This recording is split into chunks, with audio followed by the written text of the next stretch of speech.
Look at you you successful already. 3 chapters നിങ്ങൾ പവർഫുള്ളായിട്ട് finish ചെയ്തു. 3 ചാപ്റ്റേഴ്സ് നിങ്ങൾ തറവായിട്ട് ചെയ്തു. ഇനി 4ാമത്തെ ചാപ്റ്ററിലേക്ക് നിങ്ങൾ കയറുവാണ്. 4ാമത്തെ ചാപ്റ്ററിലേക്ക് കയറുമ്പോൾ നിങ്ങൾ റിയലൈസ് ചെയ്യുക, ടിപ്പിക്കലി വളരെ ചെറിയൊരു പെർസെൻറ്റേജ് ആൾക്കാരെ ഇവിടെ എത്താറുള്ളൂ. ഞാനിത് പറഞ്ഞു, ഞാൻ വീണ്ടും പറയുവാണ്. നിങ്ങളാണ് ജയിക്കുന്ന ആൾ, നിങ്ങളാണ് ബിസിനസ് വളർത്തുന്ന ആൾ, നിങ്ങളുടെയാണ് ഇനി സ്റ്റോറി ഉണ്ടാകാൻ പോകുന്നത്. നിങ്ങളെക്കുറിച്ചാണ് ആൾക്കാർ കഥകൾ ഉണ്ടാക്കാൻ പോകുന്നത്. നിങ്ങളുടെ വിജയത്തിൻ്റെ കഥകൾ, നിങ്ങളുടെ ബിസിനസ്സിൻ്റെ വളർച്ചയുടെ കഥകൾ. ഞാൻ വെൽക്കം ചെയ്യുന്നു ചാപ്റ്റർ നമ്പർ 4ലേക്ക്. രസത്തിന് കാലാവധിയുണ്ട്. സന്തോഷമല്ലെങ്കിൽ ആനന്ദം അനശ്വരമാണ്. പലപ്പോഴും മനുഷ്യർ, കൾച്ചറിൽ, ഹ്യൂമൻ സ്പീഷീസ് തന്നെ നമ്മൾ ചെയ്യുന്നത് എന്താണ്? നമ്മളെ തടങ്കലിലിട്ടേക്കുവാണ്. എന്തിൻ്റെ? ദുഃഖത്തിൻ്റെ തടങ്കലിലിട്ടേക്കുവാണ്, പരാജയത്തിൻ്റെ തടങ്കലിലിട്ടേക്കുവാണ്, ഇല്ലായ്മയുടെ സ്കേഴ്സിറ്റിയുടെ തടങ്കലിലിട്ടേക്കുവാണ്, ദാരിദ്ര്യത്തിൻ്റെ തടങ്കലിലിട്ടേക്കുവാണ്. നമ്മൾ വിചാരിക്കും പ്രകൃതിയാണ് നമ്മളിവിടെ വിടുന്നത്, ദൈവമാണ് നമ്മളിവിടെ വിടുന്നത്. ദൈവം റെഡിയാണ് നിങ്ങൾ റെഡിയാണെങ്കിൽ, പ്രകൃതി റെഡിയാണ് നിങ്ങൾ റെഡിയാണെങ്കിൽ. ഈ ചാപ്റ്റർ നിങ്ങളെ എക്സ്പ്ലോർ ചെയ്യാൻ പോകുന്ന പുതിയൊരു ലോകത്തേക്കാണ്, സന്തോഷമുള്ള ലോകത്തേക്ക്. സന്തോഷമാണ് നിങ്ങളെ വിജയത്തിലേക്ക് നയിക്കുന്നത്. Let's get started on chapter number 4.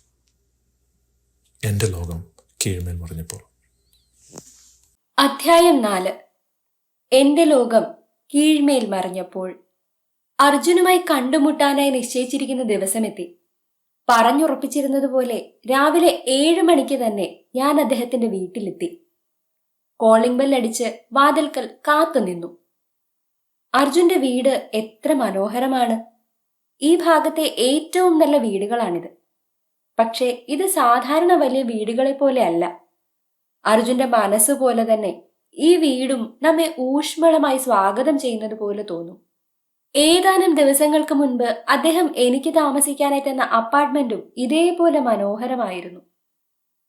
അതിലേക്ക് കയറുമ്പോൾ ഒരു ഊഷ്മളതയും സുരക്ഷിതത്വവും നമ്മളെ വന്ന് പൊതിയുന്നത് പോലെ തോന്നും. അർജുൻ എനിക്ക് താമസിക്കാനുള്ള എല്ലാ സൗകര്യങ്ങളും ഒപ്പം ജോലി ചെയ്യാൻ ആവശ്യമായ ലാപ്ടോപ്പ് അടക്കമുള്ള ഉപകരണങ്ങളും തന്നിട്ട് പോയപ്പോൾ ഞാൻ ആദ്യം തന്നെ ചെയ്തത് എന്താണെന്നോ? ഞാൻ അർജുന്റെ പേര് ഗൂഗിളിൽ തെരഞ്ഞു. ഫോബ്സിന്റെ ലോകത്തിലെ ഏറ്റവും സമ്പന്നരായ ആളുകളുടെ ലിസ്റ്റിൽ അദ്ദേഹത്തിന്റെ പേര് കണ്ടെത്താൻ ഒട്ടും സമയമെടുത്തില്ല. അതിൽ കാണിച്ചിരിക്കുന്ന അദ്ദേഹത്തിന്റെ ആസ്തി കണ്ട് ഞാൻ ഒരു നിമിഷം തരിച്ചുപോയി. അർജുൻ ഒരു മൾട്ടി ബില്യണയർ ആണ്. എന്നിട്ടും എന്തൊരു വിനയമാണ് ആ മനുഷ്യന്. സമ്പന്നരായ ആളുകൾ മോശം സ്വഭാവക്കാരാണെന്ന് വിശ്വസിച്ചിരുന്ന എന്റെ പൊട്ടത്തരമോർത്ത് എനിക്ക് കുറച്ച് കുറ്റബോധം തോന്നി. അടഞ്ഞുകിടന്ന വാതിലിനപ്പുറം അർജുന്റെ കാലൊച്ച കേട്ടു. അദ്ദേഹം വാതിൽ തുറന്നു. ഒരു കുസൃതി ചിരിയോടെ, "ഗുഡ് മോർണിംഗ് ലിൻഡ, അകത്തേക്ക് വരൂ. എന്തൊക്കെയുണ്ട് വിശേഷം?" "ഞാൻ ഇപ്പോഴും ജീവിച്ചിരിക്കുന്നു. അതാണ് കേക്കിലെ ഐസിങ്. കാര്യങ്ങൾ നന്നായി പോകുന്നു. പിന്നെ എനിക്കിപ്പോൾ ഒരു അടിപൊളി കോച്ചുമുണ്ടല്ലോ. ഇനി കളി മാറും." ഞാൻ ചിരിച്ചു. അർജുനും. തുറന്നിട്ട വാതിലിലൂടെ അദ്ദേഹം വീടിനുള്ളിലേക്ക് കടന്നു. അപ്പാർട്ട്മെന്റിലെ താമസമൊക്കെ ഓക്കെ അല്ലേ? ഞാൻ തലയാട്ടിക്കൊണ്ട് ഉള്ളിലേക്ക് കടന്ന് വാതിലടച്ചു. "അതെ, thank you." "You are welcome Linda. ഇനി എനിക്ക് നിന്നോട് കുറച്ച് കാര്യങ്ങൾ ചോദിക്കാനുണ്ട്. ഈ ആഴ്ചയിൽ നിനക്ക് ഏറ്റവും ആവേശം തോന്നിയ കാര്യം ഏതായിരുന്നു?" "ഞാനൊന്ന് ആലോചിക്കട്ടെ. ഞാൻ ഒരുപാട് ആഗ്രഹിച്ച ഫാഷൻ മോഡലിംഗ് ജോലി എനിക്ക് കിട്ടി. ഫോബ്സ് മാഗസിന്റെ കവറിൽ എന്റെ ഫോട്ടോ വന്നു. പിന്നെ എനിക്കൊരു ലോട്ടറിയും അടിച്ചു." ചിരിച്ചുകൊണ്ട് ഞാൻ എന്റെ ബാഗ് കസേരയിലേക്ക് വെച്ചു. "ആഹാ, അത് കൊള്ളാമല്ലോ. എന്നാൽ പിന്നെ എന്റെ ഇതുവരെയുള്ള സേവനങ്ങളുടെ ഒരു ബില്ല് നിനക്ക് അയക്കാമല്ലോ." തന്റെ വെളുത്ത പല്ലുകൾ കാണിച്ചുകൊണ്ട് അദ്ദേഹം ചിരിച്ചു. $2 മില്യൺ എനിക്ക് വേണ്ടത്." ഞാൻ ചിരിച്ചു. "അത്ര ആവേശകരമായി ഒന്നും ഇതുവരെ സംഭവിച്ചില്ല അർജുൻ. ഞാൻ ലോകത്തെ വ്യത്യസ്തമായി കാണാൻ തുടങ്ങിയെന്നതൊഴിച്ചാൽ മറ്റൊന്നുമില്ല. എനിക്ക് രണ്ടാമതൊരവസരം കിട്ടിയതുപോലെ തോന്നുന്നുണ്ട്. എന്നാലും കാര്യങ്ങൾ കുറച്ചുകൂടി വേഗത്തിൽ നീങ്ങിയിരുന്നുവെങ്കിലെന്ന് ഒരാഗ്രഹമുണ്ട്." വിവിധ നിറങ്ങളിലുള്ള ചട്ടിയിൽ നട്ടിരിക്കുന്ന ഒരുപാട് ചെടികൾ കൊണ്ടും പച്ച പുൽത്തകിടി കൊണ്ടും മനോഹരമായ മുറ്റത്തേക്ക് ഞാൻ അദ്ദേഹത്തെ അനുഗമിച്ചു. എല്ലാം വളരെ ഭംഗിയായി ഒരുക്കിയിരിക്കുന്നു. "അതിൽ നീ വിഷമിക്കേണ്ട. ആവേശകരമായ കാര്യങ്ങൾ അടുത്ത് തന്നെ ഉണ്ടാകും. ഞാൻ നിന്നെ ഏൽപ്പിച്ച പ്രോജക്റ്റ് നീ വളരെ നന്നായാണ് ചെയ്തിരിക്കുന്നത്. നിന്റെ കഴിവിൽ എന്റെ പ്രോജക്ട് മാനേജർക്ക് നല്ല മതിപ്പുണ്ട് കേട്ടോ. അദ്ദേഹത്തിന്റെ വാക്കുകൾ കേട്ടപ്പോൾ എനിക്ക് ഒരുപാട് സന്തോഷവും അഭിമാനവും തോന്നി. ഒരു മുളയുടെ അടുത്തുള്ള കസേരയിൽ അദ്ദേഹം ഇരുന്നു. ഇരിക്കൂ ലിൻഡ. നിനക്ക് കുടിക്കാൻ വെള്ളമോ ചായയോ എന്താ എടുക്കേണ്ടത്? ഓ വേണ്ട അർജുൻ, നന്ദി. ഞാൻ കഴിച്ചിട്ടാണ് വന്നത്. സൂര്യന്റെ ഇളം ചൂട് ആസ്വദിച്ചുകൊണ്ട് അദ്ദേഹത്തിന് അഭിമുഖമായി ഞാനിരുന്നു. എങ്കിൽ പറയൂ, കഴിഞ്ഞ ആഴ്ചയിലെ നമ്മുടെ സംഭാഷണത്തിൽ നിന്ന് നീ എന്താണിപ്പോൾ ഓർക്കുന്നത്? അർജുൻ തന്റെ കൈകൾ മടിയിൽ വെച്ചു. ഞാൻ സാവധാനത്തിൽ ഒരു ദീർഘനിശ്വാസം എടുത്തു. എന്റെ ലക്ഷ്യം നേടാൻ എന്നെ നിർബന്ധിക്കുന്ന കാരണങ്ങൾ കണ്ടെത്തണമെന്നാണ് പ്രധാനമായും നമ്മൾ സംസാരിച്ചത്. വളരെ നല്ലത്. ഇനി എന്തെങ്കിലും ഓർക്കുന്നുണ്ടോ? എല്ലാവർക്കും ഒരു റോൾ മോഡൽ ഉണ്ടാകേണ്ടതിനെ കുറിച്ചും നമ്മൾ സംസാരിച്ചു. സത്യത്തിൽ അതെനിക്കൊരു ആഹാ നിമിഷമാണ് സമ്മാനിച്ചത്. ഞാൻ ടെക്നോളജിയിലെ സാറാ ബ്ലാക്കിയാണ്. Good good. നീ നിന്റെ ആ അസൈൻമെന്റ് എല്ലാം ചെയ്തോ? പുരികമുയർത്തി അദ്ദേഹം ചോദിച്ചു. എല്ലാം ചെയ്തിട്ടുണ്ട്, ചിരിച്ചുകൊണ്ട് ഞാൻ പറഞ്ഞു. ഞാൻ എന്തുകൊണ്ടാണ് അസൈൻമെന്റ് ചെയ്യാൻ ഇത്ര വാശി പിടിക്കുന്നത് എന്ന് നീ ചിന്തിക്കുന്നുണ്ടാകും. അദ്ദേഹം എന്നെ സൂക്ഷിച്ചു നോക്കിക്കൊണ്ട് ചോദിച്ചു. ശരിയല്ലേ ലിൻഡ? അതെ, ഞാൻ സമ്മതിച്ചു. പക്ഷേ ഞാനൊരു ഉത്തരവാദിത്വമുള്ള ആളാണ്. ഇക്കാര്യത്തിൽ ഞാൻ ഉഴപ്പില്ല. നീ ഉഴപ്പില്ലെന്ന് എനിക്ക് ഉറപ്പുണ്ട്. പക്ഷെ നിനക്ക് ഇക്കാര്യത്തിൽ എത്രത്തോളം പ്രതിബദ്ധതയുണ്ടെന്ന് എനിക്കറിയണം. ഞാൻ തയ്യാറാണ് അർജുൻ. അദ്ദേഹത്തിന്റെ സ്വരത്തിലെ ഗൗരവം എന്നെ അത്ഭുതപ്പെടുത്തി. എന്നെ പരീക്ഷിക്കുന്നതിനുള്ള പരിപാടിയാണ്. സംതൃപ്തിയോടെ ചിരിച്ചുകൊണ്ട് അദ്ദേഹം പറഞ്ഞു. എനിക്കത് നിന്റെ മുഖത്ത് കാണാൻ പറ്റുന്നുണ്ട്. നീ ചെയ്ത ഇന്റലിജന്റ് ആക്ഷനുകളിൽ നിന്ന് എന്താണ് നിനക്ക് പഠിക്കാൻ കഴിഞ്ഞത്? കാര്യങ്ങൾ വേഗത്തിൽ നടപ്പിലാക്കുന്നതിന്റെ പ്രാധാന്യമാണ് മറ്റെന്തിനേക്കാളും ഞാൻ പഠിച്ചത്. എന്റെ ലക്ഷ്യം നേടാൻ എന്നെ നിർബന്ധിക്കുന്നതും ഉറച്ചതുമായ കാരണങ്ങൾ കണ്ടെത്തുന്നത് വഴി ഞാൻ വിശ്വസിക്കുന്നത് എന്തും സാധ്യമാക്കാൻ കഴിയുമെന്ന് എനിക്ക് മനസ്സിലായി. കഴിഞ്ഞ രാത്രി മുതൽ എനിക്ക് ഇതുവരെ തോന്നാത്ത ഒരു ആത്മവിശ്വാസം തോന്നിത്തുടങ്ങി. അതിനു മുമ്പോ? അദ്ദേഹത്തിന്റെ കണ്ണുകൾ ചെറുതായി. ഒന്നുമില്ല. ഞാൻ മുകളിലേക്ക് നോക്കി. എനിക്ക് ആ നാളുകളെക്കുറിച്ച് പറയാൻ ഒട്ടും താല്പര്യം തോന്നിയില്ല. മുൻപ് ഞാൻ ഇത്ര ശക്തിയാണെന്ന് എനിക്കറിയില്ലായിരുന്നു. ഏറ്റവും ഇഷ്ടപ്പെടുന്ന വാക്കുകൾ കേട്ടതുപോലെ അർജുന്റെ മുഖം പ്രകാശിച്ചു. അതെനിക്ക് കൂടുതൽ സന്തോഷം തന്നു. അവിശ്വസനീയമായ കാര്യങ്ങളാണ് നീ ചെയ്തത് ലിൻഡ. ഞാനൊരു കാര്യം കൂടി ചോദിക്കട്ടെ? ഇന്ന് നിനക്ക് നല്ല സന്തോഷം തോന്നുന്നുണ്ടോ? സന്തോഷിക്കാറായിട്ടില്ല, ചിരിച്ചുകൊണ്ട് ഞാൻ പറഞ്ഞു. എന്റെ ഫെറാറി ഇപ്പോഴും ഷോപ്പിലാണ്. എന്റെ ചിരി മാഞ്ഞു. അല്ല അർജുൻ, ഞാൻ ഉദ്ദേശിച്ചത് ഞാൻ കുറച്ച് പുരോഗതി ഉണ്ടാക്കിയിട്ടുണ്ട്. പക്ഷെ എന്റെ ജീവിതം ഇപ്പോഴും താറുമാറായി കിടക്കുമ്പോൾ ഞാൻ എങ്ങനെ സന്തോഷിക്കും? ലിൻഡ, സന്തോഷം എന്നത് എന്തിന്റെയെങ്കിലും ഒരു ഫലമല്ല. അതൊരു മാനസികാവസ്ഥയാണ്. നിന്റെ ജീവിതത്തിൽ എന്ത് സംഭവിച്ചാലും സന്തോഷിക്കാനുള്ള അനുവാദം നീ സ്വയം നൽകണം. കുഞ്ഞുങ്ങളെ നോക്കൂ. വേദനിക്കുമ്പോഴും വിശക്കുമ്പോഴും ഡയപ്പർ മാറ്റേണ്ടപ്പോഴും ഒഴിച്ച് ബാക്കി എല്ലാ സമയവും അവർ സന്തോഷത്തിലാണ്. എന്നാൽ മുതിർന്നവരിൽ പലരും എപ്പോഴും ഭൗതികമായ രസങ്ങൾ മാത്രം ശ്രദ്ധ കേന്ദ്രീകരിക്കുന്നതിനാൽ അവർക്ക് സന്തോഷിക്കാനാകുന്നില്ല. അവർ സന്തോഷത്തെ അവഗണിക്കുന്നു. ഞാനത് തെളിയിച്ച് കാണിച്ചു തരാം. നീ പറഞ്ഞില്ലേ ഈ ആഴ്ച നിനക്ക് കുറച്ച് നല്ല കാര്യങ്ങൾ ഉണ്ടായെന്ന്. അപ്പോൾ നിനക്ക് എന്തു തോന്നി? എനിക്ക് 2 സെക്കൻഡ് നേരത്തേക്ക് സന്തോഷം തോന്നി. പക്ഷെ അർജുൻ ആദ്യം ചോദിച്ചത് പൊതുവായിട്ടാണെന്നാണ് ഞാൻ വിചാരിച്ചത്. പക്ഷെ ആ 2 സെക്കൻഡുകൾ നിനക്ക് കിട്ടിയ സമ്മാനമായിരുന്നു, ശരിയല്ലേ? ഞാൻ നെടുവീർപ്പിട്ടു. അർജുൻ പറഞ്ഞത് എനിക്കിപ്പോൾ വളരെ അർത്ഥവത്തായി തോന്നുന്നുണ്ട്. എന്നിരുന്നാലും എന്റെ തലയിൽ അത് പൂർണ്ണമായും കയറിയിട്ടില്ല. ഞാൻ തല കുലുക്കിക്കൊണ്ട് ചിരിച്ചു. ഈ ആഴ്ച എനിക്ക് കുറച്ച് അതിമനോഹരമായ നിമിഷങ്ങൾ ഉണ്ടായി. എന്നാൽ എന്തുകൊണ്ട് ഞാൻ അവയെപ്പറ്റി ചിന്തിച്ചില്ല? അർജുൻ കെറ്റിലെടുത്ത് കപ്പിലേക്ക് ചായ ഒഴിച്ചു. നമ്മളിങ്ങനെ മനഃപൂർവ്വം സന്തോഷത്തെ അവഗണിക്കുകയാണ്. അദ്ദേഹത്തിന്റെ വാക്കുകൾ എന്റെ തലച്ചോറിൽ തിളച്ചു മറിയുകയാണ്. കൂടുതൽ നേരം ഇങ്ങനെ തിളച്ചാൽ എന്റെ തലച്ചോറൊരു സൂപ്പായി മാറും. നിങ്ങൾ പറയുന്നത് തിയറി എന്ന നിലയിൽ ചിന്തിച്ചാൽ വളരെ പരിപൂർണമാണ് അർജുൻ. പക്ഷെ എന്റെ സംശയം മാറിയിട്ടില്ല. ചുറ്റും ഒരുപാട് പ്രശ്നങ്ങൾ ഉണ്ടാകുമ്പോൾ എനിക്ക് എങ്ങനെയാണ് സന്തോഷിക്കാൻ കഴിയുന്നത്? അദ്ദേഹം ശക്തമായി തലയാട്ടി. പക്ഷേ സന്തോഷം ബാഹ്യമായ കാര്യങ്ങളിൽ നിന്നല്ല വരുന്നത്. നമ്മൾ പ്രപഞ്ചത്തിന്റെ സൗന്ദര്യം പരമാവധി ആസ്വദിക്കണം. അത് നമുക്ക് തരുന്ന ഭൗതികമായ രസങ്ങളും ആസ്വദിക്കാം. പക്ഷേ ശരിയായ സന്തോഷം വരുന്നത് നമ്മുടെ ഉള്ളിന്റെ ഉള്ളിൽ നിന്ന് തന്നെയാണ്. അദ്ദേഹത്തിന്റെ ആശയം തലയ്ക്കകത്തേക്ക് കയറ്റാൻ ഞാൻ ശ്രമിച്ചു. പക്ഷെ ഇപ്പോഴും എനിക്കത് അല്പം ബുദ്ധിമുട്ടായി തോന്നുന്നുണ്ട്. കുറച്ച് പണമുണ്ടെങ്കിൽ മാത്രമേ നമുക്ക് സമാധാനമായിട്ടിരിക്കാൻ പറ്റുകയുള്ളൂ. ഞാനൊരു കാട്ടിലെ കുടിലല്ലല്ലോ ജീവിക്കുന്നത്. ലോസ് ഏഞ്ചലസിൽ ജീവിക്കുന്ന എനിക്ക് എത്രയോ ആവശ്യങ്ങളുണ്ട്. എനിക്ക് ഈ ആശയം മനസ്സിലാക്കാൻ ബുദ്ധിമുട്ടുണ്ടെന്ന് അദ്ദേഹത്തിന് മനസ്സിലായി. അദ്ദേഹം വീണ്ടും ശ്രമിച്ചു. ലിൻഡ, ഒരാൾ ഫെറാറി വാങ്ങാൻ തീരുമാനിക്കുന്നു. അയാൾ വിചാരിക്കുന്നത് ഫെറാറി കിട്ടിയാൽ താൻ സന്തോഷവാനാകുമെന്നാണ്. പക്ഷെ അത് പൂർണ്ണമായും തെറ്റാണ്. ഫെറാറി സ്വന്തമാക്കുന്നതിലുള്ള ആവേശമാണ് അയാളെ സന്തോഷിപ്പിക്കുന്നത്. പക്ഷെ അത് സ്വന്തമാക്കി കഴിയുമ്പോൾ സന്തോഷം തീർന്നു. സന്തോഷം ലഭിക്കാൻ നിങ്ങൾ ഒന്നും തന്നെ നേടേണ്ടതില്ല. ഫെറാറിയാണ് നിങ്ങളുടെ സന്തോഷത്തിന്റെ സ്രോതസ് എന്ന് ചിന്തിക്കുമ്പോൾ നിങ്ങളുടെ സന്തോഷം കുറച്ചു നേരത്തേക്ക് മാത്രമുള്ള ഒരു രസം മാത്രമായി മാറുകയാണ്. രസത്തിനൊരു കാലാവധിയുണ്ട്.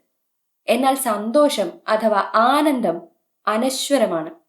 എക്കാലവും അത് നിലനിൽക്കും. ഇത് കേൾക്കുമ്പോൾ വളരെ മനോഹരമാണ്.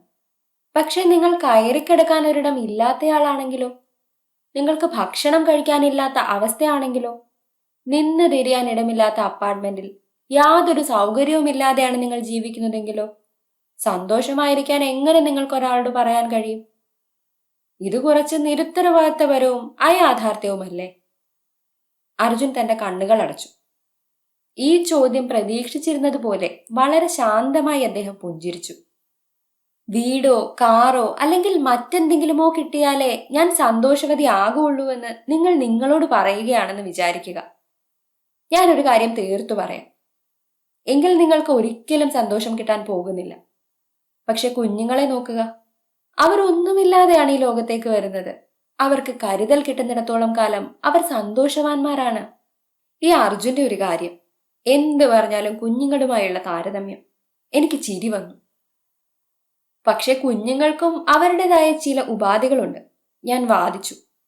കുഞ്ഞിന് ഭക്ഷണം വേണം, സുഖകരമായിരിക്കണം, ഉറക്കം വരുമ്പോൾ ഉറങ്ങണം. എങ്കിൽ മാത്രമേ അവർ സന്തുഷ്ടനായിരിക്കൂ. അർജുൻ, നിങ്ങൾ ഒരു കരയുന്ന കുഞ്ഞിനെ കണ്ടിട്ടുണ്ടോ? എന്തുമാത്രം അസ്വസ്ഥതയാണ് അതിനപ്പോൾ. മുതിർന്നവരും അങ്ങനെ തന്നെയല്ലേ? വലിയ ആളുകളുടെ ആവശ്യങ്ങൾ വ്യത്യസ്തമാണെന്ന് മാത്രം. കുഞ്ഞിനും പാലും വൃത്തിയുള്ള ഡയപ്പറുമാണ് വേണ്ടതെങ്കിൽ മുതിർന്നവർക്ക് മറ്റു പലതുമാണ് വേണ്ടത്. പാലിന് പകരം ഫെറാറി ആയിരിക്കും, ഡയപ്പറിന് പകരം കൊട്ടാരമായിരിക്കും. അർജുൻ ചിരിച്ചു. ഈ ഉദാഹരണം തന്നെ എടുക്കാം. കുഞ്ഞിനായാലും മുതിർന്നവർക്കായാലും ഭക്ഷണവും സുഖപ്രദമായ അവസ്ഥയും വേണമെന്നത് വളരെ ജൈവികമായ ആവശ്യമാണ്. നമ്മുടെ പ്രാഥമിക ആവശ്യങ്ങൾ നിറവേറിയാൽ മാത്രമേ നമുക്ക് സുഖകരമായി ഇരിക്കാൻ പറ്റുകയുള്ളൂ എന്നത് ശരിയാണ്. ഞാൻ പറയുന്നത് എന്താണെന്ന് വെച്ചാൽ, കൂടെയുള്ളവരിൽ നിന്നുള്ള സമ്മർദ്ദം കൊണ്ട് മുതിർന്നവർ പാൽക്കുപ്പിക്ക് പകരം ഫെറാറി തിരഞ്ഞെടുക്കുകയും ഡയപ്പറിന് പകരം കൊട്ടാരം വേണമെന്ന് വാശി പിടിക്കുകയും ചെയ്താൽ യഥാർത്ഥ സന്തോഷം ലഭിക്കാനുള്ള സാധ്യതകൾ ഇല്ലാതാകുകയാണ് ചെയ്യുന്നത്. നിങ്ങൾക്ക് ഇതെല്ലാം സ്വന്തമാക്കാം. പക്ഷേ ഇതൊന്നുമില്ലാതെ നിങ്ങൾക്ക് പൂർണ്ണമായും സന്തോഷവാനായിരിക്കാനും സാധിക്കണം. ഇത്തരത്തിലുള്ള ഭൗതിക കാര്യങ്ങൾ ലഭിക്കണമെന്ന് വിചാരിച്ചല്ല നമ്മൾ ഈ ഭൂമിയിൽ ജനിച്ചത്. നാം വളർന്നപ്പോൾ മാതാപിതാക്കളും നമ്മുടെ സംസ്കാരവും ചേർന്ന് നമ്മുടെ ഉള്ളിൽ ഒരു ഭീതി നിറച്ചു. ഞാൻ അതിനെ സൈക്കോളജിക്കൽ ഫിയർ എന്നാണ് വിളിക്കുന്നത്. നമുക്ക് ഈ ഭീതിയെ എങ്ങനെ കൈകാര്യം ചെയ്യണമെന്ന് അറിയില്ല. അതുകൊണ്ട് നമ്മൾ ഇതിനെ കാർ, വലിയ വീട്, ബന്ധങ്ങൾ എന്നിങ്ങനെ നമുക്കില്ലാത്ത കാര്യങ്ങളുമായി ബന്ധപ്പെടുത്തുന്നു. നമ്മൾ സ്വയം ഇത്തരത്തിലുള്ള ഭീതികൾ ഉണ്ടാക്കുകയും അത് വ്യാപിപ്പിക്കുകയും ചെയ്യുന്നു. അവ നമ്മുടെ സന്തോഷത്തെ എന്നേക്കുമായി എടുത്തു മാറ്റുകയും ദുഃഖത്തിലേക്ക് സ്വയം തള്ളിയിടുകയും ചെയ്യുന്നു. അർജുൻ വീണ്ടും ജയിച്ചു. അദ്ദേഹം പറഞ്ഞത് വളരെ ശരിയാണ്. ഞാനൊരു മില്യനെയർ ആകുമ്പോൾ മാത്രമേ എനിക്ക് സന്തോഷം കിട്ടുകയുള്ളൂ എന്ന് എത്രയോ വട്ടം ഞാൻ എന്നോട് തന്നെ പറഞ്ഞിരിക്കുന്നു. അത് നേടിയാൽ തന്നെ സന്തോഷിക്കാൻ പറ്റുമോ? മറ്റെന്തെങ്കിലും കിട്ടിയാലേ സന്തോഷവതി ആകൂ എന്ന് ചിന്തിക്കും. ഒടുവിൽ എനിക്ക് സന്തോഷം കിട്ടാൻ ബഹിരാകാശം വരെ പോകേണ്ടി വരുമോ എന്തോ. അർജുൻ, നിങ്ങൾ ആള് കൊള്ളാം കേട്ടോ. ഞാൻ പിറുപിറുത്തു. അർജുൻ പൊട്ടിച്ചിരിച്ചുകൊണ്ട് കസേരയിൽ നിന്ന് വീഴുന്നത് പോലെയായി. ലിൻഡ, കുറച്ചു നേരം മുൻപ് നീ എന്നോട് ചോദിച്ചു, നിന്റെ ജീവിതം ആകെ താറുമാറായി കിടക്കുമ്പോൾ എങ്ങനെ സന്തോഷിക്കുമെന്ന്. ഞാൻ തിരിച്ചൊരു ചോദ്യം ചോദിക്കട്ടെ. നിന്റെ ജീവിതം താറുമാറായി കിടക്കുമ്പോൾ എങ്ങനെ സന്തോഷിക്കാതിരിക്കാൻ നിനക്കാകും? ഞാൻ അർജുനെ സൂക്ഷിച്ചു നോക്കി. ഇതൊരു തന്ത്രപരമായ ചോദ്യമാണ്. അല്ല, ഞാൻ പൂർണ്ണമായ അർത്ഥത്തിൽ തന്നെയാണ് ചോദിച്ചത്. നിങ്ങൾ വിജയത്തിന് കൊടുക്കുന്ന നിർവചനം എന്തു തന്നെ ആയാലും വിജയിച്ചു കഴിയുമ്പോൾ സന്തോഷം കിട്ടുമെന്ന് നിങ്ങൾ വിചാരിക്കുന്നു. എന്നാൽ അത് നേരെ തിരിച്ചാണ്. സന്തോഷമാണ് നിങ്ങളെ വിജയത്തിലേക്ക് നയിക്കുന്നത്. എന്നുവെച്ചാൽ സന്തോഷമുള്ള ഒരു മാനസികാവസ്ഥ ഉണ്ടെങ്കിൽ മാത്രമേ നിങ്ങൾക്ക് വിജയിക്കാനാകൂ. അതുകൊണ്ട് തന്നെ നിന്റെ ജീവിതം താറുമാറായി കിടക്കുന്നുണ്ടെങ്കിൽ സന്തോഷം സൃഷ്ടിക്കുന്നതിനും നിലവിൽ വിജയികളായ ആളുകളെക്കാൾ കൂടുതൽ ജീവിതം ആഘോഷിക്കുന്നതിലും പരിശീലനം നേടുക. കൊള്ളാം, ഞാൻ ഒരിക്കലും ഇങ്ങനെ ചിന്തിച്ചിട്ടേയില്ല. അർജുൻ പറയുന്നത് സത്യമാണെങ്കിൽ വിജയത്തിലേക്ക് എത്താനുള്ള എന്റെ ഇതുവരെയുള്ള എല്ലാ അന്വേഷണങ്ങളും ശ്രമങ്ങളും തെറ്റായ ദിശയിലായിരുന്നു. നല്ലത്, അദ്ദേഹം പറഞ്ഞു. നീ നിന്റെ ജീവിതത്തിലോ ബിസിനസ്സിലോ ഏറ്റവും വലിയ തെറ്റ് വരുത്തിയിട്ടുള്ള സാഹചര്യത്തെക്കുറിച്ചൊന്ന് ചിന്തിക്കൂ.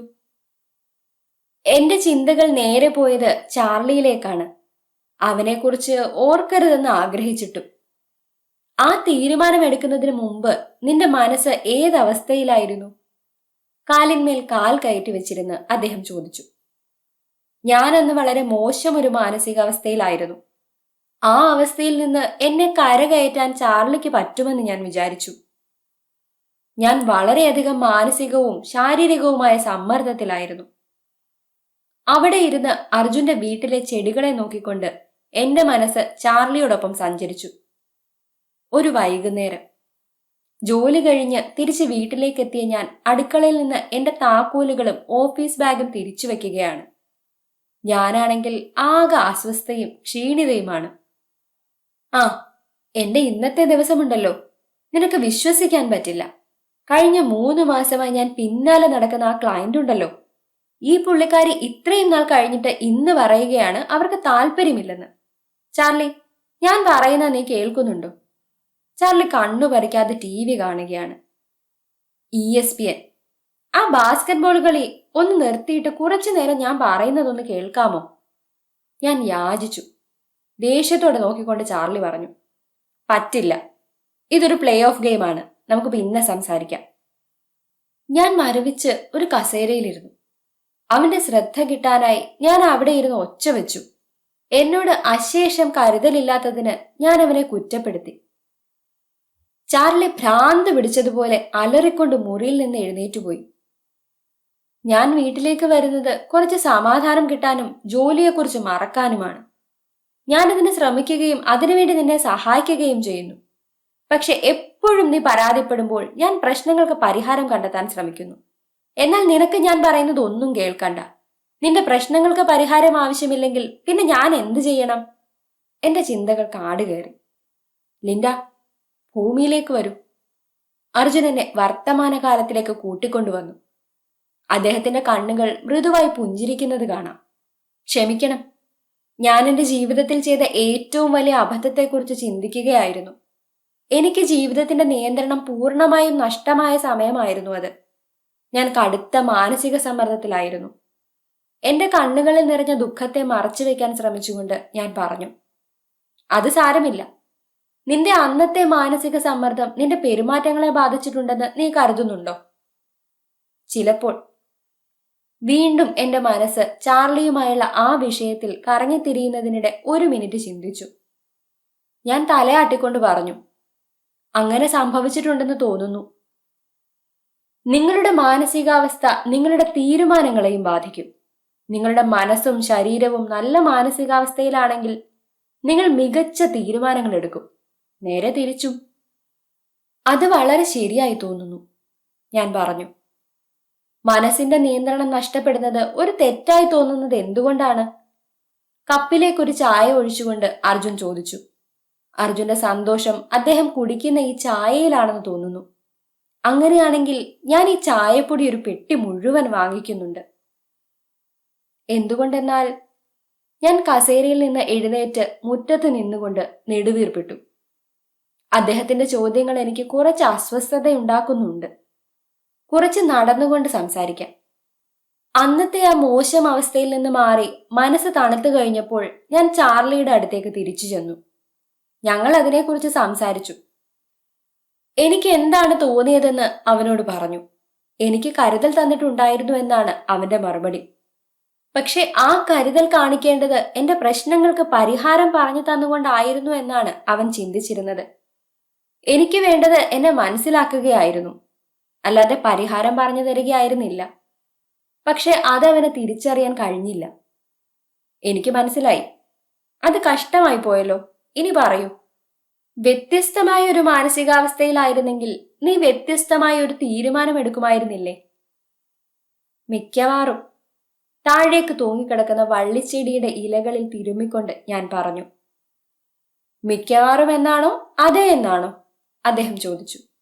അതെ. അർജുൻ മുറ്റത്തൊന്ന് ചുറ്റിക്കറങ്ങിയിട്ട് ഒരു വാട്ടറിംഗ് ക്യാൻ എടുത്ത് ചെടികൾക്ക് വെള്ളമൊഴിക്കാൻ തുടങ്ങി. ഇദ്ദേഹത്തെ പോലെ ഒരാൾക്ക് ഇതിനൊക്കെ ഒരു ജോലിക്കാരനെ നിർത്താവുന്നതേ ഉള്ളൂ. എന്നിട്ടും അർജുൻ തന്നെ ചെടികളെ പരിചരിക്കുന്നു. അതിലൂടെ അദ്ദേഹത്തിന് സന്തോഷം കിട്ടുന്നുണ്ടായിരിക്കണം. നീ നിന്റെ മാനസിക നിലയിൽ മാറ്റം വരുത്തുകയാണെങ്കിൽ ഫലം മറ്റൊന്നായിരിക്കാനുള്ള സാധ്യതകളെക്കുറിച്ച് നീ എപ്പോഴെങ്കിലും ചിന്തിച്ചിട്ടുണ്ടോ? അർജുൻ, എനിക്ക് എന്തെങ്കിലും കുടിക്കാൻ വേണം. ചായ? അർജുൻ ചോദിച്ചു. വോഡ്ക മതി. ഞാൻ മറുപടി പറഞ്ഞപ്പോൾ അദ്ദേഹം ചിരിച്ചു. നിന്റെ വ്യക്തതയ്ക്ക് അത് നല്ലതല്ല ലിൻഡ. അതിനുവേണ്ടിയാണ് നമ്മൾ ഇത്രയും കഷ്ടപ്പെടുന്നതും. ഞാൻ വെറുതെ പറഞ്ഞതല്ലേ. എനിക്കറിയാം. ഇനി നീയൊരു റിസ്കിയായ തീരുമാനം എടുത്തിട്ട് അത് നന്നായിട്ട് വന്ന സമയത്തെക്കുറിച്ച് ആലോചിച്ചേ. ഏതാണ്ട് ഒരാഴ്ച മുമ്പ് ഒരു കുട്ടി മിഠായി തരാമെന്ന് പറഞ്ഞ തികച്ചും അപരിചിതനായ ഒരാളുടെ കൂടെ വെളുത്ത വാനിൽ കയറി പോയതുപോലെ ഞാനും ഒരു ഫെറാറിയിൽ പോകാൻ തീരുമാനിച്ചത്. അതൊരു റിസ്കായി കേൾക്കുന്നവർക്ക് തോന്നാം. പക്ഷെ നിങ്ങളെ കണ്ടുമുട്ടിയതുകൊണ്ട് എന്റെ ജീവിതം പെട്ടെന്ന് തന്നെ മികച്ചതായി മാറി. മുറ്റത്ത് നിന്നുകൊണ്ട് അദ്ദേഹത്തിന് നേരെ ചിരിച്ചുകൊണ്ട് ഞാൻ പറഞ്ഞു. ചെടിക്ക് വെള്ളമൊഴിക്കുന്നത് നിർത്തിയിട്ട് എന്റെ നേരെ വിരൽ ചൂണ്ടിക്കൊണ്ട് അദ്ദേഹം പറഞ്ഞു. നീ ചിന്തിക്കുന്ന രീതി എനിക്കിഷ്ടപ്പെട്ടു. കൊള്ളാം ലിൻഡ. വേറെന്തെങ്കിലും അനുഭവങ്ങളുണ്ടോ? ഞാനും നീയും തമ്മിൽ കണ്ടുമുട്ടുന്നതിന് മുൻപ്? ആ, നോക്കട്ടെ. എന്റെ കഴിഞ്ഞ കാലത്തെ പോസിറ്റീവായ അനുഭവങ്ങളിലേക്ക് ഞാൻ തിരികെ എത്തി. എന്തൊക്കെ ദുരന്തങ്ങൾ എന്റെ ജീവിതത്തിൽ ഉണ്ടായെങ്കിലും 25-ാം വയസ്സിൽ ഒരു സംരംഭകയാകാൻ തീരുമാനമെടുത്തത് ഞാൻ എടുത്ത ഏറ്റവും നല്ല തീരുമാനമായി എനിക്ക് ഇപ്പോഴും തോന്നുന്നു. ഈ ലോകത്തിന്റെ നല്ലതിനു വേണ്ടിയുള്ള ഒരു ശക്തിയായി ഞാൻ മാറുമെന്ന് എന്നെക്കുറിച്ച് എനിക്ക് തന്നെ ഉറച്ച വിശ്വാസമുണ്ടായിരുന്നു. പ്രാധാന്യമുള്ളവളായും ശക്തിയായും എനിക്ക് എന്നെക്കുറിച്ച് തോന്നി. ഞാനൊരു സംരംഭകയായിരുന്നു. ഞാൻ നല്ല ബന്ധങ്ങൾ കെട്ടിപ്പടുത്തു. എന്നെപ്പോലെയുള്ള മറ്റ് സ്ത്രീകളായ സംരംഭകരുമായി ഞാൻ ബന്ധങ്ങൾ ഉണ്ടാക്കി. ഗൃഹാതുരതയിൽ എന്റെ കണ്ണുകൾ തിളങ്ങി. പെട്ടെന്ന് റിലാക്സ്ഡ് ആയതുപോലെ ഞാൻ താടി ഉയർത്തി. എന്റെ നിൽപ്പിൽ തന്നെ ഒരു ആത്മവിശ്വാസം വന്നതുപോലെ. അർജുൻ എന്റെ നേരെ നോക്കിക്കൊണ്ട് ചിരിച്ചു. നീ അന്ന് നല്ലൊരു മാനസികാവസ്ഥയിലായിരുന്നു എന്ന് തോന്നുന്നല്ലോ. അത്ഭുതകരമായ ഒരു മാനസികാവസ്ഥ. നീ ഇവിടെ ഒരു പാറ്റേൺ കാണുന്നില്ലേ? വെള്ളം കോരാനുള്ള പാത്രം താഴെ വെച്ച് പോക്കറ്റിലേക്ക് കൈയിട്ടുകൊണ്ട് അർജുൻ പറഞ്ഞു. നമ്മുടെ വിധി നിർണയിക്കുന്നത് നമ്മൾ എടുക്കുന്ന തീരുമാനങ്ങളാണ്. നമ്മുടെ തീരുമാനങ്ങളെ നിർണയിക്കുന്നത് നമ്മുടെ മാനസികാവസ്ഥയാണ്. നമ്മുടെ മാനസികാവസ്ഥ തീരുമാനിക്കുന്നത് നമ്മുടെ ദിനചര്യകളാണ്. അപ്പോൾ നിങ്ങൾ പറയുന്നത് വികാരവും വിധിയും തമ്മിൽ ബന്ധമുണ്ടെന്നാണല്ലേ? അതായത് നമ്മൾ ഐസ്ക്രീം കഴിക്കുന്നു. നല്ലൊരു മാനസികാവസ്ഥയിലാണത് കഴിക്കുന്നതെങ്കിൽ അത് വളരെ സ്വാദിഷ്ടവും സംതൃപ്തവുമായി തോന്നും. എന്നാൽ മോശം മാനസികാവസ്ഥയിലാണ് കഴിക്കുന്നതെങ്കിൽ അതിന്റെ രുചി അറിയാതെ ചിലപ്പോൾ ഒരു ഫാമിലി പാക്ക് ഐസ്ക്രീം മൊത്തം ഒറ്റയ്ക്ക് കഴിച്ചു തീർത്തെന്നിരിക്കും. കുറ്റബോധം മാത്രമായിരിക്കും ഫലം. കൃത്യമായി പറഞ്ഞാൽ നിങ്ങൾ ഭൂരിഭാഗം സമയവും സന്തോഷകരമായ അവസ്ഥയിലാണെങ്കിൽ നിങ്ങൾ ഭൂരിഭാഗം സമയവും മഹത്തായ തീരുമാനങ്ങൾ എടുക്കും. പൗരസ്ത്യ പാരമ്പര്യത്തിൽ ഈ മാനസികാവസ്ഥയ്ക്ക് ഒരു പേരുണ്ട്. അതിനെ ആനന്ദം എന്നാണ് വിളിക്കുന്നത്. എല്ലാ വിജയികളായ സംരംഭകരെയും പ്രൊഫഷണലുകളെയും ആ നിലയിലേക്ക് എത്തിച്ച രണ്ടാമത്തെ ശക്തിയാണ് ആനന്ദത്തിൽ ജീവിക്കുക എന്നുള്ളത്. ആക്സിലറേറ്റർ 2. ആനന്ദത്തിൽ ജീവിക്കുക. ആനന്ദം. അദ്ദേഹം പറഞ്ഞത് ഞാൻ ആവർത്തിച്ചു. കൊള്ളാം. എന്താണ് ഇതിന്റെ കൃത്യമായ അർത്ഥം? ഈ സംസ്കൃത പദത്തിന്റെ അർത്ഥം പരമമായ സന്തോഷം എന്നാണ്. ആനന്ദത്തിൽ ജീവിക്കുക എന്ന് പറഞ്ഞാൽ നമുക്ക് നേടാൻ കഴിയുന്നതിൽ വെച്ച് ഏറ്റവും ഉന്നതമായ അവസ്ഥയിലാണ് നമ്മളെന്നാണ്. ആ, എനിക്കിപ്പോൾ മനസ്സിലായി. വിരൽ ഞൊഴിച്ചുകൊണ്ട് ഞാൻ പറഞ്ഞു, എനിക്ക് ഏറ്റവും ഇഷ്ടപ്പെട്ട ചോക്ലേറ്റ് റിഫിൾസിന്റെ ഒരു പാക്കറ്റ് മൊത്തം ഒറ്റയടിക്ക് കഴിക്കുന്നത് പോലെ. അദ്ദേഹം പുരികമുയർത്തി. See salt caramel? അത് തന്നെ. ഞാൻ കൈയടിക്കാനായി അർജുന് നേരെ ഒരു കൈ ഉയർത്തി. അർജുൻ ഒരുപാട് അനുഭവ സമ്പത്തുള്ള ശതകോടീശ്വരൻ, ലോസ് ഏഞ്ചൽസ് ഗാന്ധി. ഒരു സുഹൃത്തിനെ പോലെ കൈ ഉയർത്തി എന്റെ ഉയർത്തിയ കൈകളിലേക്ക് അടിച്ചു. എനിക്കറിയാം, ഞാൻ നിങ്ങളെ ഇഷ്ടപ്പെടുന്നതിന് ഒരു കാരണമുണ്ട്, ഞാൻ അദ്ദേഹത്തോട് പറഞ്ഞു. കാലിന്മേൽ കാൽ കയറ്റി ഒരു പാദം തന്റെ വയറിനോടൊപ്പം വെച്ച് അദ്ദേഹം ഒരു കസേരയിലിരുന്നു. നമ്മുടെ തലച്ചോറിന്റെ ഒരു ഭാഗമായ ലിംബിക് സിസ്റ്റമാണ് നമ്മുടെ വികാരങ്ങളെ നിയന്ത്രിക്കുന്നതിൽ പ്രധാന പങ്ക് വഹിക്കുന്നത്. ലിംബിക് സിസ്റ്റത്തിൽ ബദാമിന്റെ വലുപ്പത്തിലുള്ള ഒരു ഭാഗമുണ്ട്. അമിഗ്ഡല എന്നറിയപ്പെടുന്ന ഈ ഭാഗം ഭീതി, സമ്മർദ്ദം എന്നിവയുമായി ബന്ധപ്പെട്ടിരിക്കുന്നു. അതിനെ നമുക്ക് തൽക്കാലം ബദാം എന്ന് തന്നെ വിളിക്കാം. ഈ ബദാമിന്റെ ഏറ്റവും വലിയ ജോലികളിലൊന്ന് ഭാവിയിൽ ഉണ്ടാകാൻ സാധ്യതയുള്ള പ്രശ്നങ്ങളെ മുൻകൂട്ടി കണ്ട് അവയിൽ നിന്ന് നമ്മെ സംരക്ഷിക്കുക എന്നതാണ്. നമ്മൾ മാനസിക സമ്മർദ്ദത്തിലായിരിക്കുമ്പോഴും നമ്മുടെ വികാരങ്ങളിലൂടെയും ശരീരഭാഷയിലൂടെയും മറ്റും അടുത്തത് എന്താണ് സംഭവിക്കാൻ പോകുന്നതെന്ന് പ്രവചിക്കുകയല്ലേ യഥാർത്ഥത്തിൽ നമ്മൾ ചെയ്യുന്നത്. അർജുൻ പറയുന്നത് കേൾക്കാനായി ഞാനൊരു കസേരയിട്ട് അദ്ദേഹത്തിന്റെ അപ്പുറത്തിരുന്നു. ഇതൊരു നല്ല ദിവസമാണ്. ഇത് വെറുതെ കളയുന്നതിലും നല്ലത് അർജുൻ തലച്ചോറിന്റെ ഭാഗങ്ങളെക്കുറിച്ച് സംസാരിക്കുന്നത് കേൾക്കുന്നതാണ്. അതെ അർജുൻ, ബാക്കി പറയൂ പ്ലീസ്. അദ്ദേഹം തലയാട്ടി. നിന്റെ മുന്നിൽ നീ ഒരു വടി കണ്ടുവെന്ന് സങ്കല്പിക്കുക. അതൊരു പാമ്പാണെന്ന് നീ വിചാരിക്കുക. നിന്റെ തലച്ചോറിലുള്ള ബദാം സെക്കൻഡിന്റെ ഒരംശം കൊണ്ട് നിന്റെ ശരീരത്തിന് അപായ സൂചന നൽകുകയും ഒപ്പം അടുത്തതായി എന്ത് ചെയ്യണമെന്ന് പ്രവചിക്കുകയും ചെയ്യുന്നു. ഇത്തരം സാഹചര്യങ്ങൾ ഉണ്ടാകുമ്പോൾ പൊതുവെ 3 തരം പ്രതികരണങ്ങൾ നമ്മൾ ഉണ്ടാകുമെന്നാണ് അംഗീകരിക്കപ്പെട്ടിട്ടുള്ളത്. നിങ്ങൾക്കൊന്നും ചെയ്യാനാകാതെ മരവിച്ചു പോകുന്ന അവസ്ഥയുണ്ടാവുകയും പാമ്പ് നിങ്ങളെ കടിക്കുകയും ചെയ്തേക്കാം. രണ്ടാമതായി നിങ്ങൾ പാമ്പിനെ അടിച്ചു കൊന്നേക്കാം. മൂന്നാമതായി പാമ്പിനെ കണ്ടയുടനെ നിങ്ങൾ ഓടി രക്ഷപ്പെട്ടേക്കാം. പക്ഷെ അത് പാമ്പല്ല, വെറുമൊരു വടി മാത്രമായിരുന്നുവെന്ന് മനസ്സിലാക്കുമ്പോൾ തലച്ചോർ ഇതിൽ യാതൊരു അപകടവും ഇല്ലെന്ന് ഉടനടി ശരീരത്തിലെ എല്ലാ സംവിധാനങ്ങളെയും അറിയിക്കുന്നു. ഈ പ്രക്രിയ വളരെ വേഗത്തിൽ സംഭവിക്കുന്നതാണ്. ഇതിന്റെ യുക്തി പോലും നമുക്ക് പിന്നീട് മാത്രമേ മനസ്സിലാക്കാൻ സാധിക്കുകയുള്ളൂ. ആഹാ, അമിഗ്ഡല കൊള്ളാമല്ലോ. ഞാൻ ചിരിച്ചു. അതെ, പണ്ടൊരിക്കൽ ഒരു കാട്ടിൽ അമിഗ്ഡലയില്ലാത്ത ജോ, ജെഫ് എന്നീ 2 സഹോദരന്മാർ ജീവിച്ചിരുന്നുവെന്ന് സങ്കല്പിക്കുക. അവർ കാട്ടിൽ വേട്ടയാടുന്നതിനിടെ മരങ്ങൾക്കിടയിൽ ഒരു പാമ്പിനെ കണ്ടു. പാമ്പ് വരുന്നത് കണ്ട് അതിന്റെ അടുത്തേക്ക് ചെല്ലുകയാണ് ജോ ചെയ്തത്. ജോയെ പാമ്പ് കടിച്ചു. ജോ മരിക്കുകയും ചെയ്തു. അടുത്ത പ്രാവശ്യം ജെഫ് പാമ്പിനെ കാണുകയാണെങ്കിൽ എന്ത് ചെയ്യുമെന്നാണ് നീ കരുതുന്നത്? ഓ, തീർച്ചയായും ജെഫ് ഓടി രക്ഷപ്പെടും, ഞാൻ പറഞ്ഞു. എന്തുകൊണ്ടാണ് അവൻ അങ്ങനെ ചെയ്യുന്നത്? എന്തുകൊണ്ടെന്നാൽ എന്താണ് അടുത്തതായി സംഭവിക്കാൻ പോകുന്നതെന്ന് അവനറിയാം, അതല്ലേ? എന്റെ ഉത്തരത്തിൽ എനിക്ക് അത്ര ഉറപ്പ് പോരായിരുന്നു. അടുത്തതായി വരാനിരിക്കുന്ന അപകടം പ്രവചിക്കാൻ ജെഫിന് അവന്റെ തലയിൽ ആ ബദാം ഇല്ലെന്ന കാര്യം നീ മറന്നോ? അതുകൊണ്ട് അവനും പാമ്പിന്റെ അടുത്തേക്ക് നടക്കും. പാമ്പ് കടിക്കുകയും അവൻ മരിക്കുകയും ചെയ്തേക്കാം. എന്തൊരു ഉഗ്രൻ കഥയാണ് അർജുൻ. അതെന്നെ ശരിക്കും പ്രചോദിപ്പിക്കുന്നു. കണ്ണുകൾ കറക്കിക്കൊണ്ട് ഞാൻ പറഞ്ഞു. എനിക്കറിയാം. ഒരു സെക്കൻഡ് പാഴാക്കാതെ അദ്ദേഹം പറഞ്ഞു. ജോയിയുടെയും ജെഫിന്റെയും കഥയിൽ നിന്ന് നീ എന്താണ് പഠിച്ചത്? എന്റെ തലച്ചോറിലെ ബദാം അടുത്തതായി എന്ത് സംഭവിക്കുന്നു എന്ന് പ്രവചിക്കാൻ എന്നെ സഹായിക്കുന്നുണ്ടെന്ന് മനസ്സിലായി. പക്ഷെ അതിന് ആനന്ദവുമായി എന്താണ് ബന്ധം? കണ്ണിലേക്ക് വരുന്ന സൂര്യപ്രകാശത്തെ കൈകൊണ്ട് മറച്ചുകൊണ്ട് ഞാൻ ചോദിച്ചു. എന്തുകൊണ്ടെന്നാൽ നിങ്ങൾക്ക് തോന്നുന്ന എന്ത് വികാരവും നിങ്ങളുടെ ഇപ്പോഴത്തെ മാനസികാവസ്ഥയെ മാറ്റിമറിക്കുന്നു. നീ ഒരു പാമ്പിനെ കാണുന്നുവെങ്കിൽ എന്ത് സംഭവിക്കും? എനിക്ക് പേടി തോന്നും. ഞാൻ ഓടും. പാമ്പിന് നേരെയല്ല, പാമ്പിന്റെ അടുത്തുനിന്ന് ദൂരേക്ക്. എന്താണ് പേടി? അദ്ദേഹം ചോദിച്ചു. അതൊരു വികാരമാണ്. അതെ. അപ്പോൾ ഒരു യഥാർത്ഥ പാമ്പിനെ നിന്റെ മുന്നിൽ കണ്ടാൽ നിന്റെ വൈകാരിക അവസ്ഥയിൽ മാറ്റമുണ്ടാകും. ശരിയോ തെറ്റോ? ശരി. നീ എന്നോട് ചോദിക്കുകയാണോ അതോ പറയുകയാണോ? ഞാൻ ചിരിച്ചു. നിങ്ങളോട് പറയുകയാണ്. ഗുഡ്. ഒരു പാമ്പിനെ കാണുമ്പോൾ എന്തുകൊണ്ടാണ് നിന്റെ ഉള്ളിൽ ചില വികാരങ്ങൾ ഉണ്ടാകുന്നത്? അദ്ദേഹത്തിന്റെ ശബ്ദത്തെ ഞാൻ സ്നേഹിച്ചു തുടങ്ങി. ഏതോ ഒരു പഴയ സുഹൃത്തിനെ കേൾക്കുന്നത് പോലെ. വരാനിരിക്കുന്ന അപകടത്തെക്കുറിച്ച് എനിക്ക് മുന്നറിയിപ്പ് നൽകാൻ. ശരിയാണത്. അദ്ദേഹം തലയാട്ടി. മുന്നറിയിപ്പ് എന്നതാണ് ഇവിടുത്തെ പ്രധാന വാക്ക്. നമ്മുടെ തലച്ചോർ പ്രവചനം നടത്തുന്ന ഒരു യന്ത്രം കൂടിയാണ്. നമ്മുടെ അമിഗ്ഡല തലച്ചോറിന്റെ മറ്റ് ഭാഗങ്ങളുമായി ചേർന്ന് പ്രവർത്തിച്ച് ആസന്നമായ അപകടത്തെക്കുറിച്ച് മുന്നറിയിപ്പ് തരുന്നു.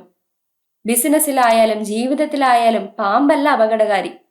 അതൊരു ദേഷ്യം പിടിച്ച ഉപഭോക്താവാകാം, അസംതൃപ്തനായ ജീവനക്കാരനാകാം, അല്ലെങ്കിൽ വഴക്കാളിയായ ജീവിത പങ്കാളിയാകാം. അതെല്ലാം ശരിയാണ്, തല തുറഞ്ഞുകൊണ്ട് ഞാൻ പറഞ്ഞു. പക്ഷേ ഇപ്പോഴും എനിക്ക് നിങ്ങൾ പറയുന്നത് എല്ലാം എങ്ങനെ ആനന്ദവുമായി ബന്ധപ്പെട്ടിരിക്കുന്നുവെന്ന് മനസ്സിലാകുന്നില്ല. ലിൻഡ, അദ്ദേഹം മുന്നോട്ട് ചാഞ്ഞിരുന്നു കൊണ്ട് പറഞ്ഞു, പൂർണ്ണമായും നിശ്ചലമായ ഒരു കുളത്തെക്കുറിച്ച് ചിന്തിക്കുക. ഒരു ഡെസ്ക്ടോപ്പ് വാൾപേപ്പറിൽ കാണുന്നത് പോലെയുള്ള കുളം. ആരെങ്കിലും ആ കുളത്തിലേക്ക് ഒരു പാറക്കഷ്ണം എറിഞ്ഞു എന്ന് വിചാരിക്കുക. എന്ത് സംഭവിക്കും?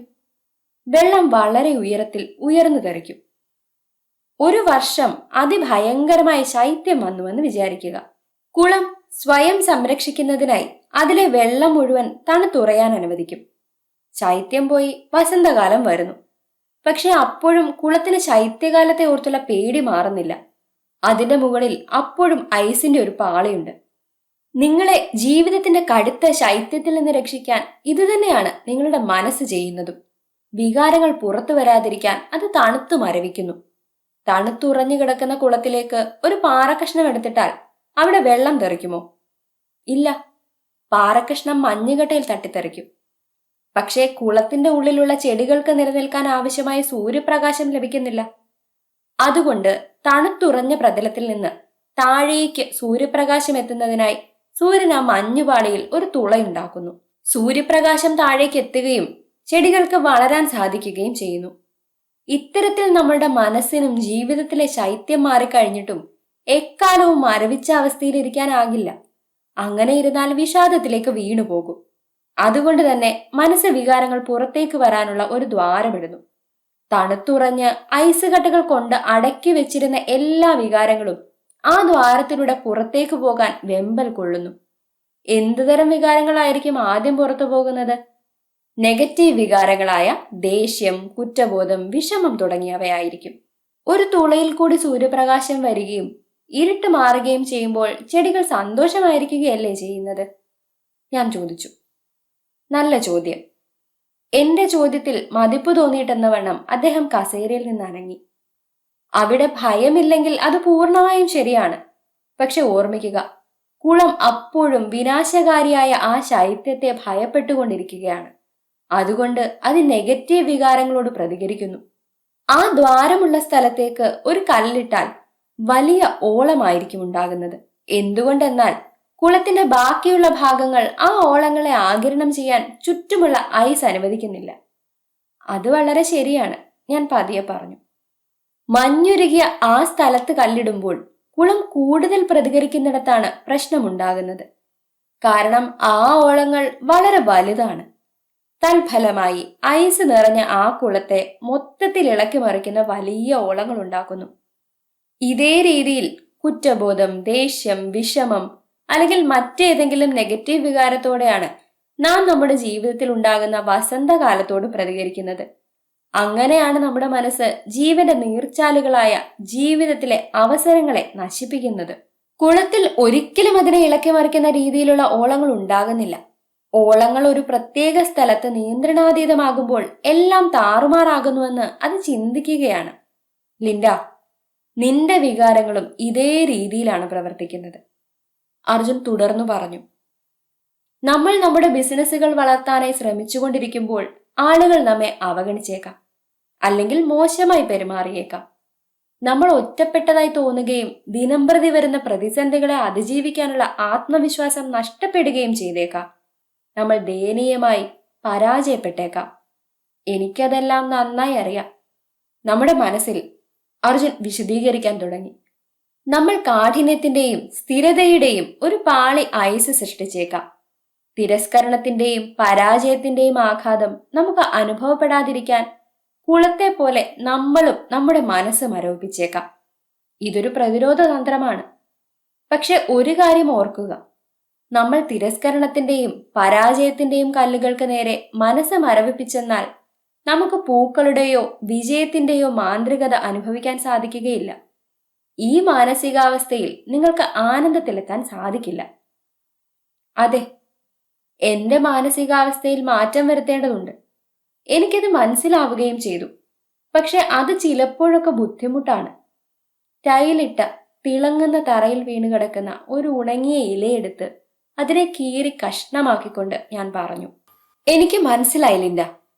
പക്ഷേ അതെ, എല്ലാം നിന്നെ ആശ്രയിച്ചാണ് ഇരിക്കുന്നത്.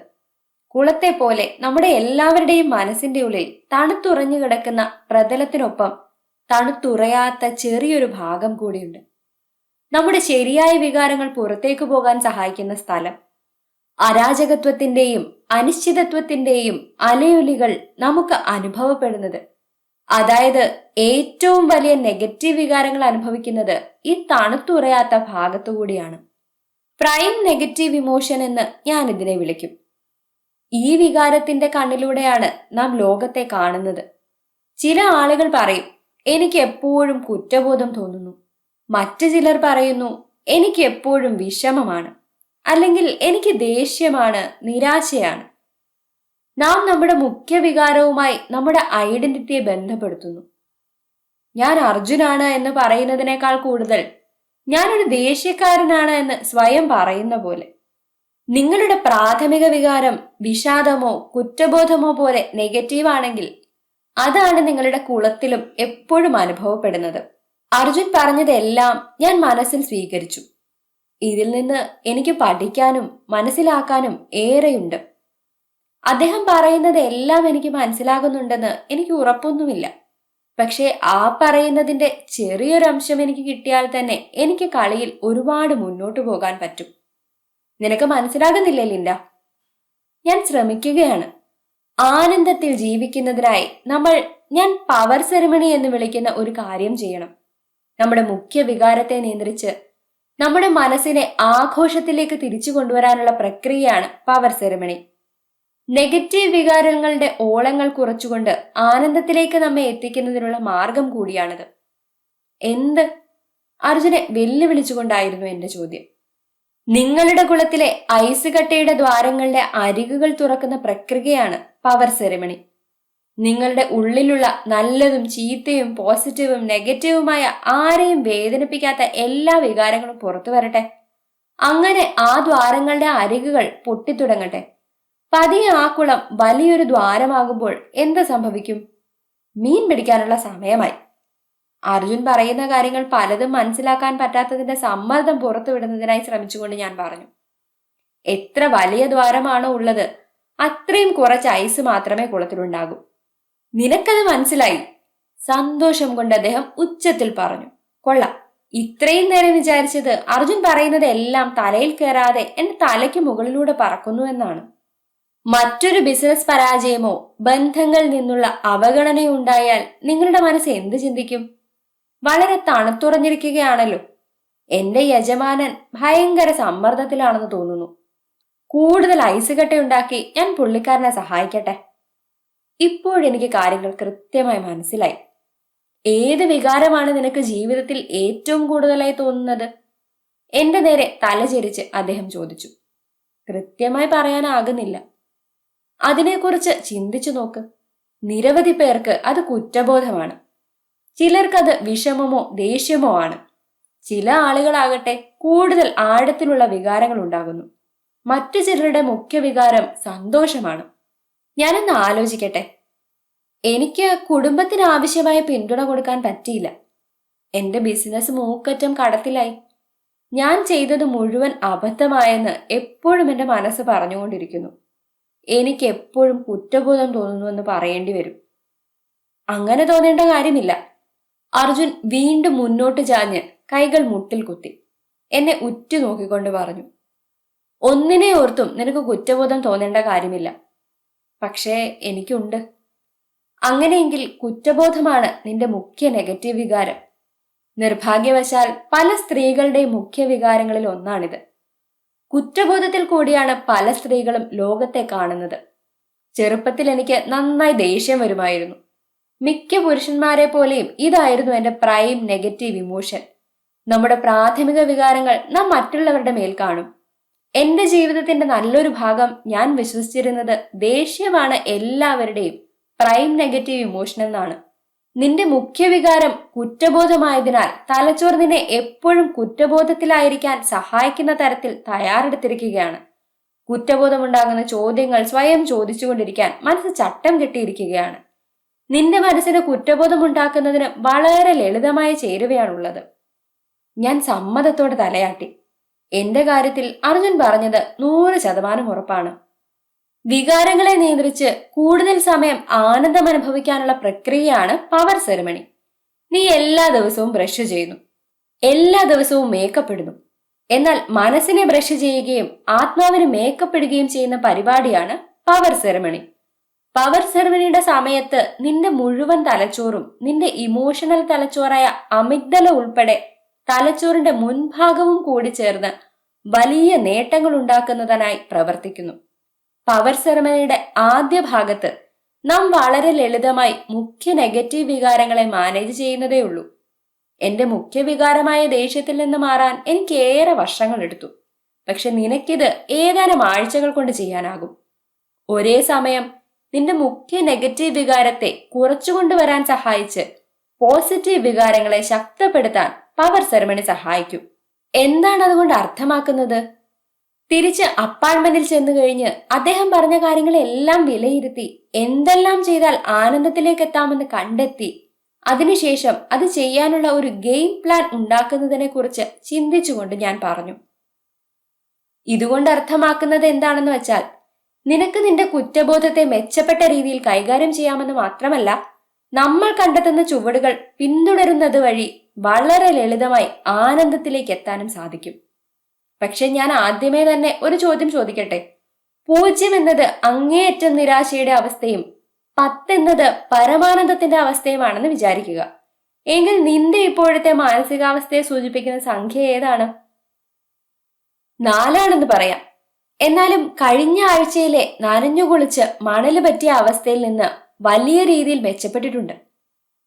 നമ്പർ 4 എന്ന മാനസികാവസ്ഥയിലായിരുന്നാൽ നിന്റെ ജീവിതത്തിന്റെ മുഴുവൻ സാധ്യതകളും ഉപയോഗിച്ചുകൊണ്ട് നിനക്ക് ജീവിക്കാനാകുമോ? ഒരു രക്ഷയുമില്ല സുഹൃത്തെ. അർജുൻ ശക്തമായി തലയാട്ടി. അതെ, സ്വയം അളന്ന് തിട്ടപ്പെടുത്താൻ കഴിയാത്ത ഒന്നിനെ എങ്ങനെയാണ് നിനക്ക് കൈകാര്യം ചെയ്യാൻ സാധിക്കുന്നത്? ഇപ്പോഴത്തെ മാനസികാവസ്ഥയെ നിനക്ക് അളക്കാനും വിലയിരുത്താനും കഴിയുന്നില്ലെങ്കിൽ എങ്ങനെയാണ് നിനക്ക് ആ മാനസികാവസ്ഥയെ മെച്ചപ്പെടുത്താൻ കഴിയുന്നത്? അതുകൊണ്ട് അത് കണ്ടെത്തുക എന്നതാണ് ആദ്യത്തെ പടി. ഞാൻ പിറുപിറുത്തു. വൈകാരികമായി നിങ്ങൾ എവിടെയാണെന്ന് കണ്ടെത്തി കഴിഞ്ഞാൽ അടുത്ത പടി നിങ്ങളുടെ ശരീരഭാവങ്ങൾ മാറ്റുക എന്നതാണ്. ശരീരഭാവം മാറ്റുന്നതിലൂടെ നീ വിചാരിക്കുന്ന വികാരങ്ങൾ മാത്രമേ നിനക്ക് അനുഭവപ്പെടുകയുള്ളൂ. നമ്മുടെ ശരീരം നിർമ്മിച്ചിരിക്കുന്നത് കെമിക്കലുകൾ കൊണ്ടാണെന്നറിയാമല്ലോ. പ്രധാനമായും കാർബൺ, ഹൈഡ്രജൻ, ഓക്സിജൻ എന്നിവ കൊണ്ടാണ്. നിനക്ക് എന്തനുഭവപ്പെടുന്നു എന്നതിനനുസരിച്ച് ഇവ നിരവധി ഹോർമോണുകൾ പുറത്തുവിടുന്നു. എന്നുവെച്ചാൽ ഹൈസ്കൂളിൽ ബയോളജി പഠിച്ചപ്പോൾ കുറച്ചുകൂടി ശ്രദ്ധിക്കാമായിരുന്നു എന്ന് എനിക്ക് തോന്നി. നമുക്ക് ഭയം തോന്നുമ്പോൾ ശരീരത്തിൽ കോർട്ടിസോണും അഡ്രിനാലിനും ഉണ്ടാകുന്നു. സന്തോഷം വരുമ്പോൾ നമ്മുടെ ശരീരം ഡോപാമിൻ, ഓക്സിറ്റോസിൻ, സെറട്ടോണിൻ എന്നിവ പുറത്തുവിടുന്നു. നിങ്ങൾ ആവേശഭരിതരാകുമ്പോൾ ഈസ്ട്രജൻ അല്ലെങ്കിൽ ടെസ്റ്റോസ്റ്ററോൺ എന്നീ ഹോർമോണുകൾ ഉണ്ടാകുന്നു. ഒരു സ്ത്രീ എന്ന നിലയിൽ സ്വാഭാവികമായും കൂടുതൽ ഓക്സിറ്റോസിൻ നിന്റെ ശരീരത്തിലുണ്ടാകും. ഓക്സിറ്റോസിൻ എത്രത്തോളമുണ്ടോ അത്രയും സമ്മർദ്ദം കുറഞ്ഞിരിക്കും, റിലാക്സേഷൻ ഉണ്ടാകും. അത് തന്നെയാണ് പവർ സെറിമണിയും ചെയ്യുന്നത്. വർഷങ്ങളായി ഞങ്ങൾ പഠിപ്പിക്കുന്ന ഈ തിയറിയുടെ ഒരു ഭാഗം അടുത്തിടെ നടന്ന ഹാർവേർഡ് പഠനത്തിൽ തെളിയിച്ചിരുന്നു. പവർ സെറിമണി വഴി നമ്മുടെ മാനസിക സമ്മർദ്ദം 25% വരെ കുറയ്ക്കാനും വ്യക്തിപ്രഭാവം 20% വരെ കൂട്ടാനും സാധിക്കുമെന്നാണ് ആ പഠനത്തിൽ തെളിഞ്ഞത്. മറ്റൊരു രീതിയിൽ പറഞ്ഞാൽ, നിങ്ങളുടെ യഥാർത്ഥ ലക്ഷ്യസ്ഥാനത്ത് എത്തുന്നതിന് മുന്നേ തന്നെ നിങ്ങളുടെ ജീവിതവും ലക്ഷ്യവും ആഘോഷിക്കുന്ന പ്രക്രിയയാണ് പവർ സെറമണി. നിന്റെ ജീവിതം ആഘോഷിക്കാൻ നീ തയ്യാറാണോ? തീർച്ചയായും. എനിക്ക് ജീവിതം ആഘോഷിക്കണം. വോഡ്കയില്ലാതെ, മുകളിൽ ചോക്ലേറ്റ് സിറപ്പ് ഒഴിച്ച് ഒരു സ്കൂപ്പ് ഐസ്ക്രീമുമായിട്ട്. അർജുൻ ചിരിച്ചു. ഞാൻ നിന്നെ കാണിച്ചു തരാം. ആദ്യം നീ എഴുന്നേറ്റ് നിൽക്കും. ഓ, പവർ സെറമണി ശരിക്കും പവർഫുൾ ആണല്ലോ. ഇപ്പോൾ തുറന്ന ഒരു ഷാമ്പയിൻ കുപ്പിയിൽ നിന്ന് നുരയും പതയും പൊങ്ങുന്നത് പോലെ എന്റെ ഉള്ളിൽ നിന്നും ആവേശത്തിന്റെയും ആകാംക്ഷയുടെയും കുമിളകൾ നുരച്ചുപൊന്തി. എന്തായിരിക്കും അദ്ദേഹം എന്നെ പഠിപ്പിക്കാൻ പോകുന്നത്? എനിക്കത് എന്താണെന്ന് ഒരു രൂപവുമില്ല. പക്ഷേ ഒരു കാര്യം ഉറപ്പാണ്, എനിക്കത് നിഷേധിക്കാനാകില്ല. ഞാൻ ആവേശത്തിലാണ്. നിങ്ങളുടെ ലോകം അറേഞ്ച്ഡ് ആകാൻ പോവാണ്, ഓർഗനൈസ്ഡ് ആകാൻ പോവാണ്, അലൈൻഡ് ആകാൻ പോവാണ്. ഇതെല്ലാം സ്റ്റാർട്ട് ചെയ്യുന്നത് എവിടെയാണ്? വാല്യൂസിനെ നിങ്ങൾ ഐഡൻറ്റിഫൈ ചെയ്യുമ്പോഴാണ്, ഹാപ്പിനെസ്സിനെ നിങ്ങൾ എംബ്രേസ് ചെയ്യുമ്പോഴാണ്. പലപ്പോഴും നമ്മൾ വിചാരിച്ചിരുന്നത്, മനുഷ്യകുലം തന്നെ വിചാരിക്കുന്നത്, വിജയം ഉണ്ടാകുന്നത് എല്ലാം ശരിയായി വിജയിച്ച് കഴിയുമ്പോൾ നമുക്ക് സന്തോഷിക്കാം. 84 വയസ്സായി കഴിയുമ്പോൾ, ഇഷ്ടംപോലെ പൈസയായി, എല്ലാം റെഡിയായി കഴിയുമ്പോൾ നമുക്ക് സന്തോഷിക്കാം. അപ്പോൾ നമുക്ക് പറ്റിപ്പോയൊരു അബദ്ധം ജീവിതത്തിൽ എന്താണെന്ന് വെച്ചാൽ, നമ്മൾ സന്തോഷിക്കാൻ മറന്നുപോയി. എൻ്റയറായിട്ടുള്ള ജീവിതം എന്തിൻ്റെ പുറകെയായിരുന്നു. പുറകെ നടക്കുന്ന ജീവിതത്തിൽ നിന്നും മാറി സന്തോഷത്തിൽ, ആനന്ദത്തിൽ ഇന്ന് ജീവിച്ചിട്ട് ആ ജീവിതം കൊണ്ട് നിങ്ങൾക്ക് വിജയം ഉണ്ടാക്കാൻ പറ്റുവാണെങ്കിൽ അതല്ലേ ബ്യൂട്ടിഫുൾ? നിങ്ങൾ തന്നെ ആലോചിച്ചേ, എപ്പോഴും സ്ട്രെസ്ഡായിട്ട് നടക്കുന്ന ഒരാളാണോ, അതോ എപ്പോഴും സന്തോഷിച്ച് നടക്കുന്ന ഒരാളാണോ? ആരാണ് കൂടുതൽ വിജയിക്കാൻ സാധ്യത? സിമ്പിൾ പ്രോബബിലിറ്റി അല്ലേ? അപ്പം നിങ്ങളെ സംബന്ധിച്ചോളം സ്റ്റാർട്ട് ചെയ്യുക, ഫിനിഷ് ചെയ്യുക. I'll see you on week number 5 power ceremony.